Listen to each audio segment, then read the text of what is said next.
Dress up like you visiting a friend. You make yourself pretty. Bring extra clothes to change to the house. So that nobody knows that they are working in that house.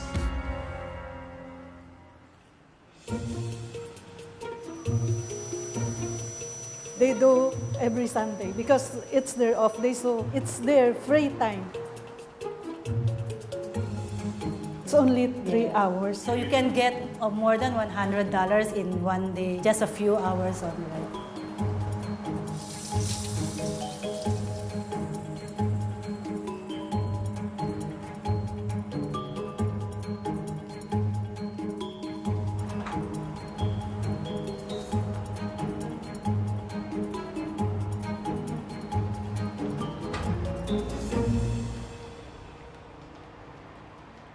Over the past 3 years, about 30 foreign domestic workers are caught each year for taking on second jobs willingly, even though it's illegal in Singapore for helpers to moonlight.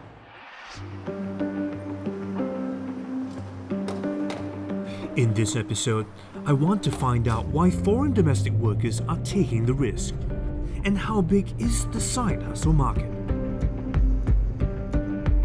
I'm starting my investigation with Blessed Grace Social Services. It's a charity organization that has helped hundreds of foreign domestic workers with monetary issues.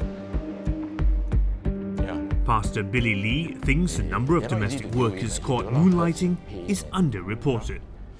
How common is it for helpers to take on extra work, a second job? I would say that on a conservative estimate would be about 30% of FDWs in Singapore that are doing part-time work. Wow, that's quite a lot. How deep-rooted is the problem now? It's still very deep-rooted. They're always finding opportunities, right, to earn extra cash. And also for employers, they would rather hire FDWs to do part-time work for them in their house because FDWs come cheaper.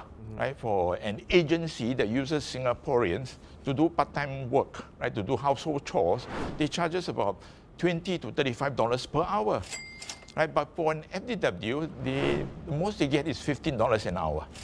Right, some go as low as $10 per hour. Wow, at least a third of our 250,000 or so foreign domestic workers may be secretly moonlighting. Apparently, most of them clean other people's homes on the side.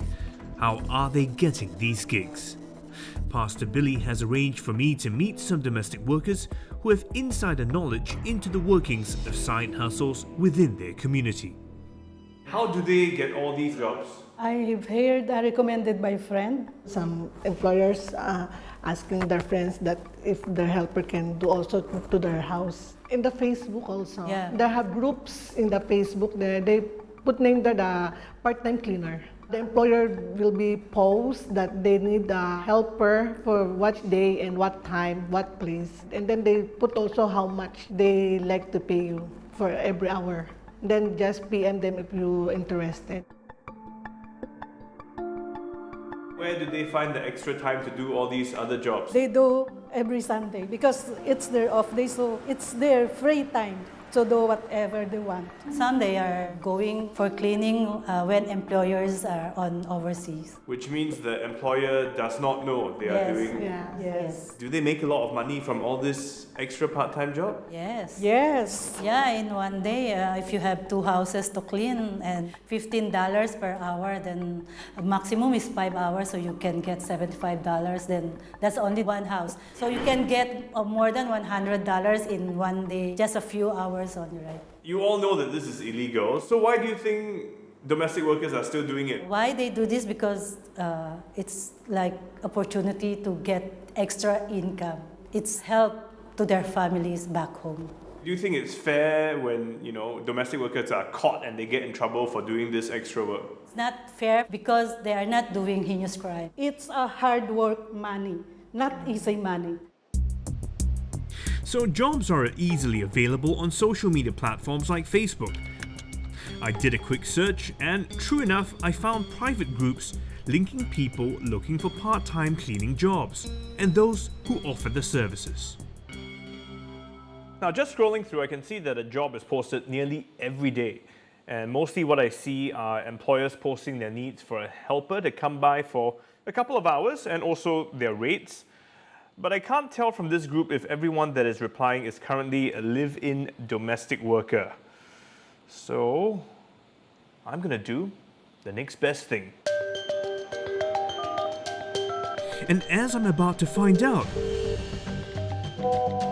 the illicit job market for these foreign domestic workers is thriving. My gosh, my phone's been buzzing off the hook.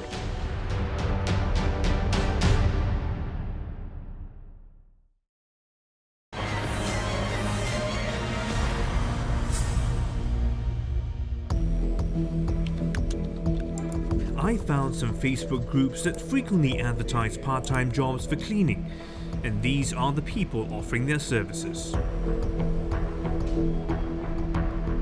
I want to know if they are foreign domestic workers, so I'm going to pretend I'm looking to hire a cleaner.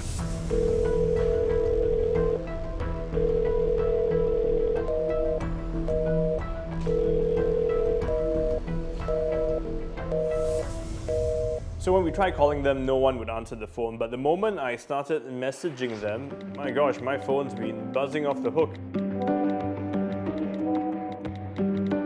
A flurry of activity. It makes me think that most of them are probably unable to answer the phone at this point in time because they might be working somewhere, possibly in a home with their employer.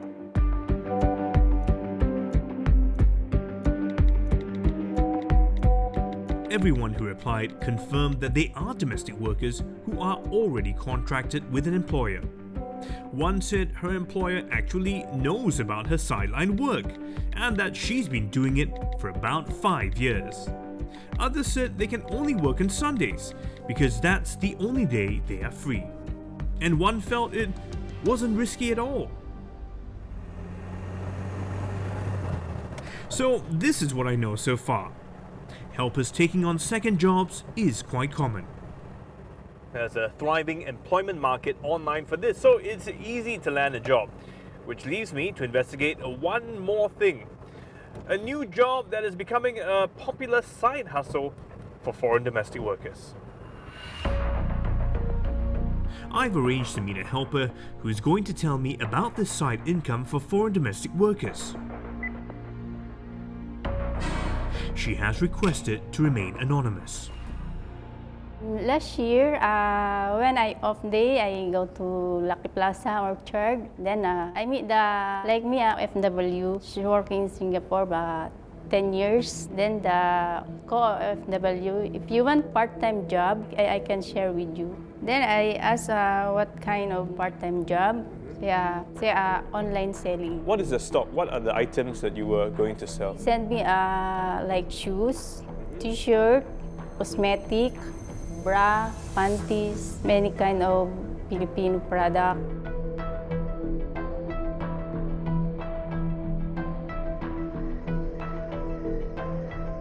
I make the page in Facebook, then I invite my friend, about 45 person. I push the product, all the item. So you will get the stock from the supplier. How does she pass it to you? Every Sunday, she off day, then I take the stock.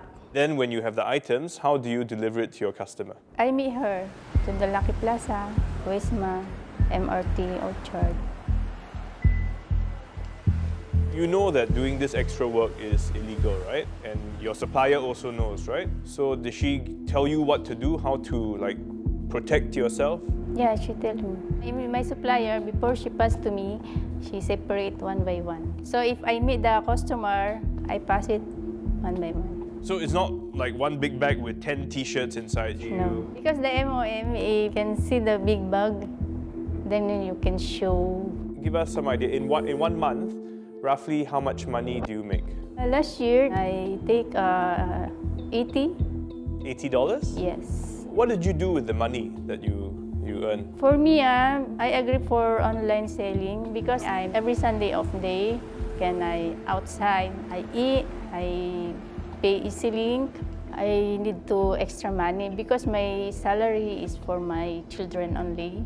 Very big money. online so sales. $80 sounds like not a lot of money, but to you, you're saying it's a lot of money. Yeah. Rose told me she stopped online selling because there were some customers who wouldn't pay on time. But a quick check online revealed several kinds of online stores selling items such as handbags, clothing, or beauty products. Now, these are private groups that seem to be run by domestic workers. The Manpower Ministry has made it clear that all work pass holders, including foreign domestic workers, can only work for their designated employers. This is so there is no argument over who is responsible for them. The law is also meant to protect foreign domestic workers from being exploited. As long as these workers are taking on additional jobs or doing activities which earns them extra income, it is considered moonlighting. So having an online business is also prohibited. I'm just looking at what the penalties are for moonlighting, and it says here that if convicted, domestic workers can be fined up to $20,000 or jailed for 2 years, or both. And they'll also have their work permits revoked, they'll be sent home, and they'll be barred from working in Singapore. I mean, these are pretty hefty penalties, and yet many still risk it just for the extra cash. A constant refrain I hear from the helpers is that their pay is just not enough. I want to get to the bottom of this. One would say you're living with your employer, all your accommodation, your food, all your expenses are covered. So why do you need so much money?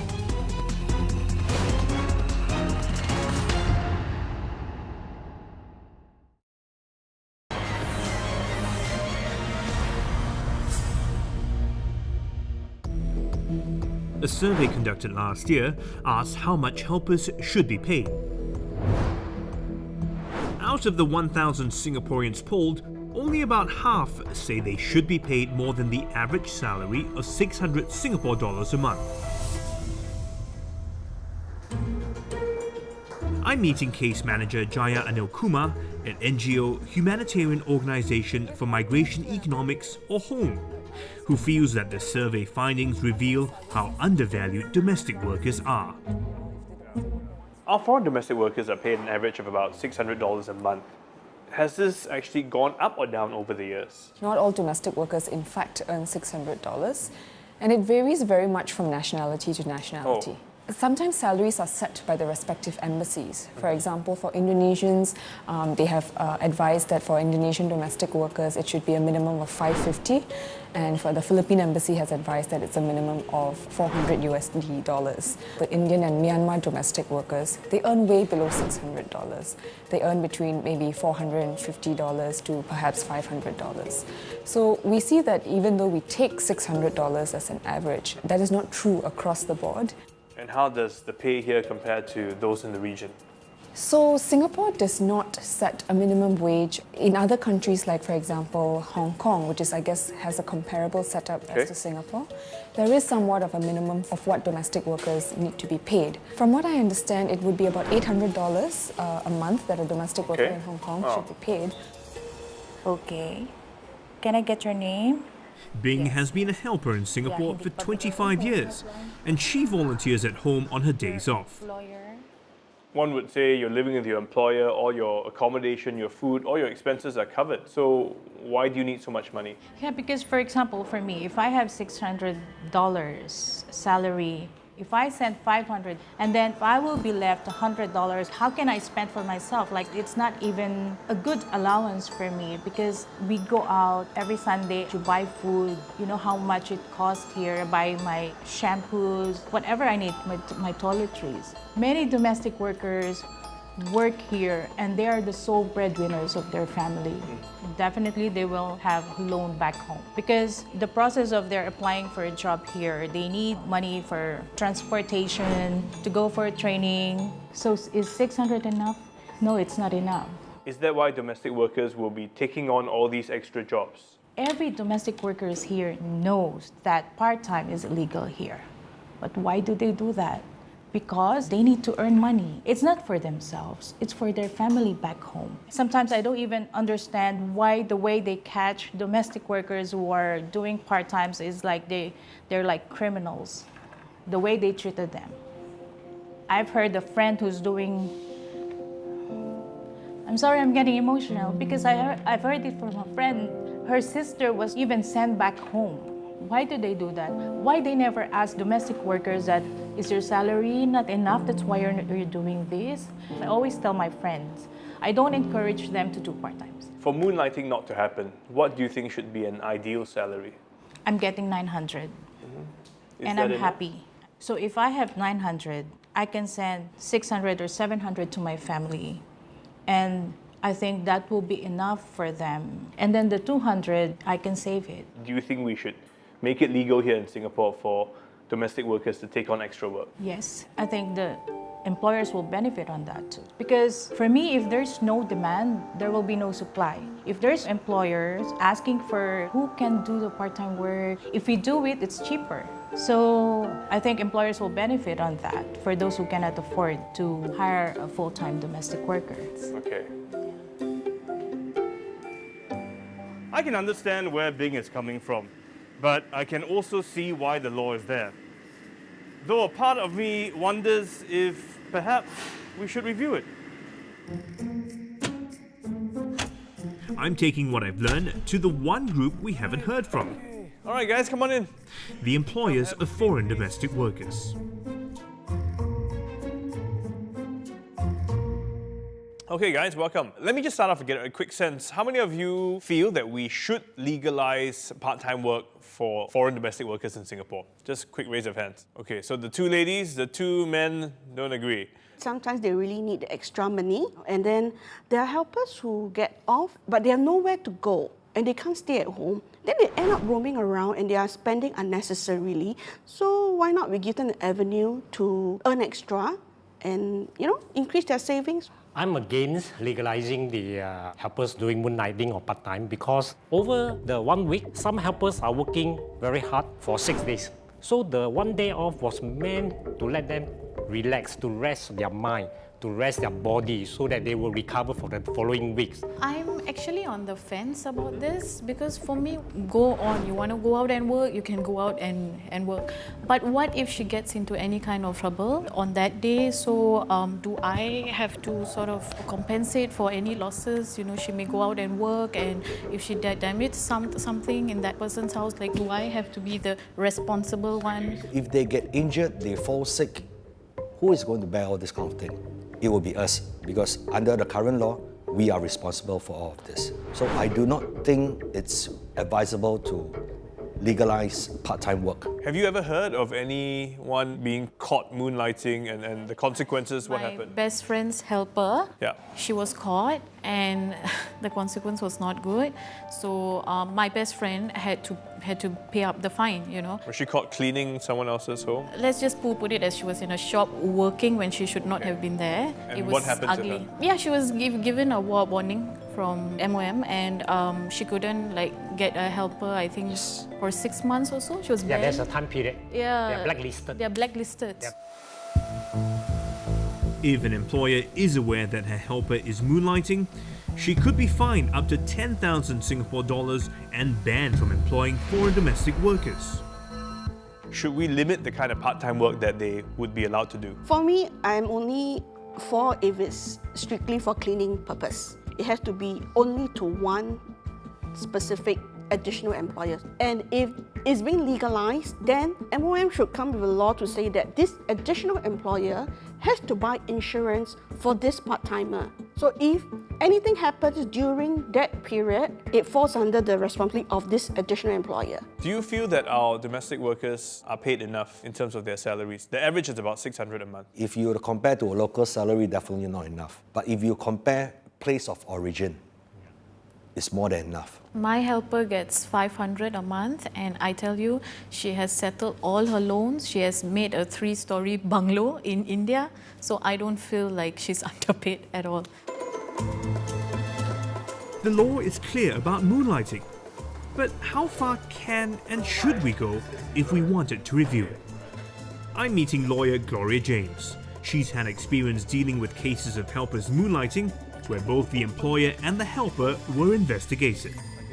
On the domestic workers side, do you think part-time jobs should be allowed? Yes, so there should be some flexibility. I'll give you an example. My mother, she lives in a flat in an old estate, and her old neighbors, senior citizens, they rely very much on the maids and the Bangladeshi workers helping them, to do simple chores, things like carrying my groceries from the provision shops or helping me to discard some old furnitures and items and all that. So these are small work. They could offer to help elderlies to do some cleaning services. That could be one. Or alternatively, they could also work from their employer's home and do online businesses. An example would be there are occasions where maid travels back to their home country and they will come back with products from their own country which they could sell online to other maids or other nationalities would require them. So if we allow more flexibility, what do you think would be some of the legal challenges that would come with this? Perhaps draw some boundaries. And how do you think we could draw these boundaries? Maybe establishing the kind of work they can do. So you wouldn't want the maid to get into some vices and all that. So perhaps establish the scope of work they can do, the number of hours they can do, and a different insurance coverage for the maids who intend to do their own part-time work. So should we allow our helpers to take on part-time jobs? Well, I guess the jury's still out on that, because there's clearly a conflict between employers and domestic workers when it comes to whether we're paying our helpers enough. But that's the issue, isn't it? Foreign domestic workers are still taking the risk to moonlight because they feel they need the extra cash. So perhaps it's time we look into the root cause of this issue to prevent the incidences of side jobs.